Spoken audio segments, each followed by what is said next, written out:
এক একটি আমের ওজন যদি হয় 2.5 থেকে 3 কেজি, আবার সেটি যদি হয় সুমিষ্ট এবং পাওয়া যায় মৌসুম শেষে, তাহলে কেমন হয়? এমনই এক জাতের আমের পরীক্ষামূলক উৎপাদন হয়েছে নাটোরের একটি হর্টিকালচার সেন্টারে। ভোক্তার চাহিদা মাথায় রেখে যেখানে চলছে নির্ভেজাল, সুমিষ্ট এবং দীর্ঘ সময় আমের স্বাদ ধরে রাখার নানা বৈজ্ঞানিক পন্থা। সফলও হচ্ছেন উদ্যোক্তা।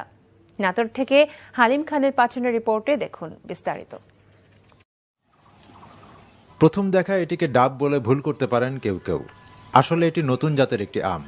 নাটোর সদর উপজেলার আহমেদপুরে প্রায় 250 বিঘা জমির উপরে গড়ে তোলা কৃষি উদ্যোক্তা সেলিম রেজার এই হর্টিকালচার সেন্টারে রয়েছে দেশ বিদেশের প্রায় 150 প্রজাতির ফল। এর মধ্যে আমই রয়েছে 39 প্রজাতির। সম্প্রতি তার আমের তালিকায় যুক্ত হয়েছে 4টি বিশেষ প্রজাতির আম, যার একটিকে বিগ ম্যাঙ্গো বলা যায়। এক একটি আমের ওজন 2.5 থেকে 3 কেজি। আমটির নামকরণ করা হয়েছে নাস 1। আকারে বিশাল, সুমিষ্ট এই আমটি পাওয়া যাবে মৌসুমের শেষ ভাগে, অর্থাৎ আগস্টের শেষ সপ্তাহে। আয়তন হচ্ছে 20 ইঞ্চি